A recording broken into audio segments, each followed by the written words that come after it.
Welcome back to another video of Book 13. My name is Sreyas, and today we are reviewing the fifth book in Harry Potter and the Order of the Phoenix. The Order of the Phoenix it is actually the darkest book in the franchise, with the possible exception of the Deathly Hallows. Uh, in this book, Harry feels more alone than in any other story, I guess.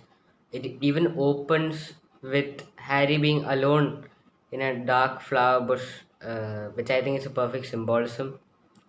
We get to know that not only Harry but his godfather Sirius also shares the same feeling as him, and the book also draws many parallels between Harry and Sirius.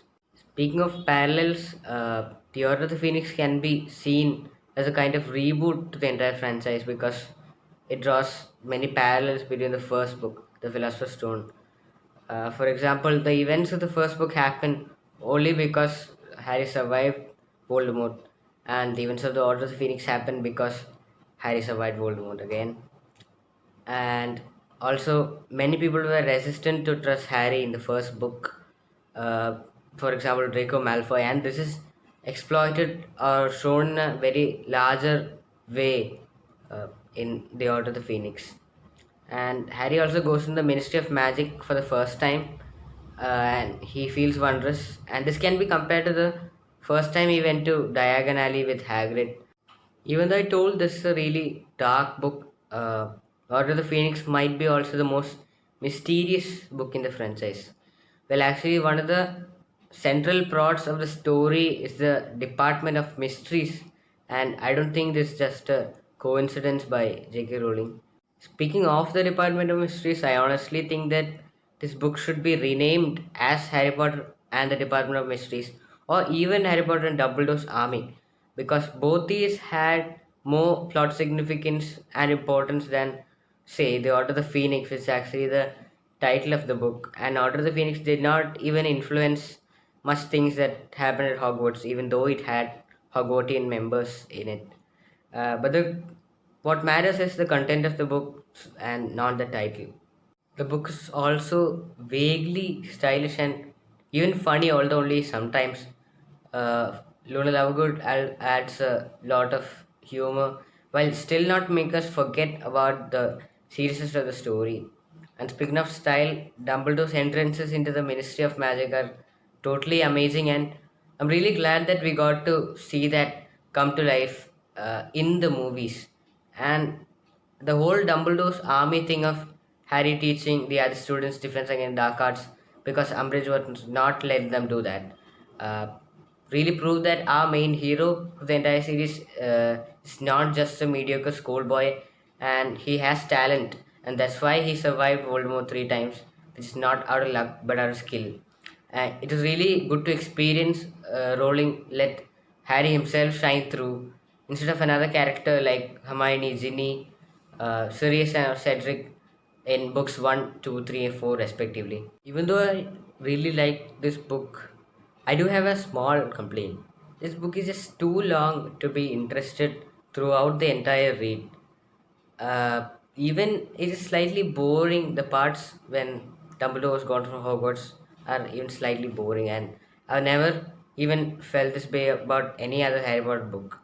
Anything that even came close was the investigation part in Chamber of Secrets, but that only had 360 pages though, and that part finished quickly. But The Order of Phoenix has 800 pages for my 2018 copy, so it is slightly problem. This worsens tenfold in a reread when you already know what's going to happen. So a slight complaint.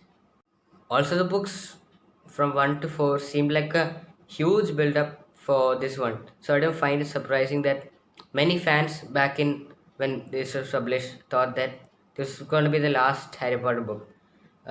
Also, the fact that Voldemort returned at the end of the Goblet of Fire, which is a spoiler, but I said it, and many pages, like more than any pages in a Harry Potter book, further convinced the fans to believe that this is the final book, and it wasn't.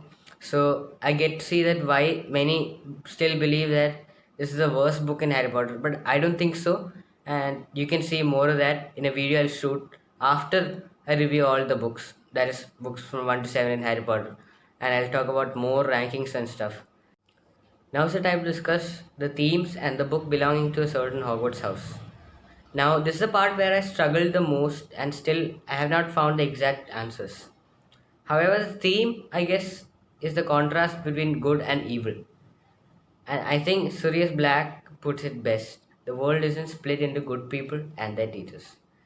And the book belonging to a house is another kind of dilemma.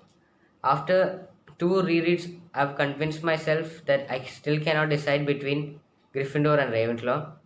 The Gryffindor because friend George Weasley and Harry himself has a very large part to play in this. Ravenclaw because Cho Chang and Luna Lovegood are also very significant characters. Before the video ends, I would like to talk about two more characters. Well, actually three. I always forget that the Weasley twins are not the same person.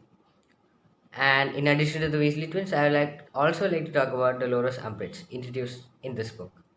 Moving to the twins first, this is their storyline. Right from the moment Harry goes into the burrow to their last line, which I obviously cannot say because spoilers, they are very much present in this book. Even when they are not mentioned, we know that they are up to the usual mayhem and chaos, and their Weasley's Wizard Wheezes, which they started with the Triwizard winnings Harry gave at the end of the Goblet of Fire. And they also give Dolores Umbridge what she absolutely deserves. And Umbridge is our second character. Now, I don't think we have ever been introduced to a more annoyingly evil character ever in fiction.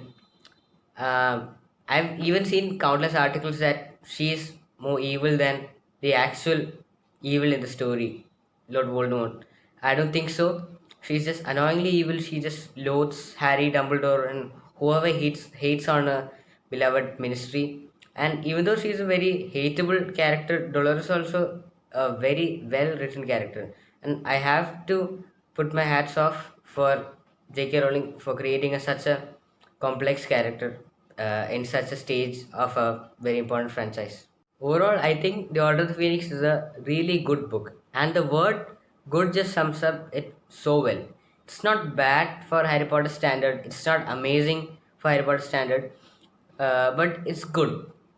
And it's also very necessary because the climax of this book reveals more than any other, even more than the Goblet of Fire, which I think it's an accomplishment in itself.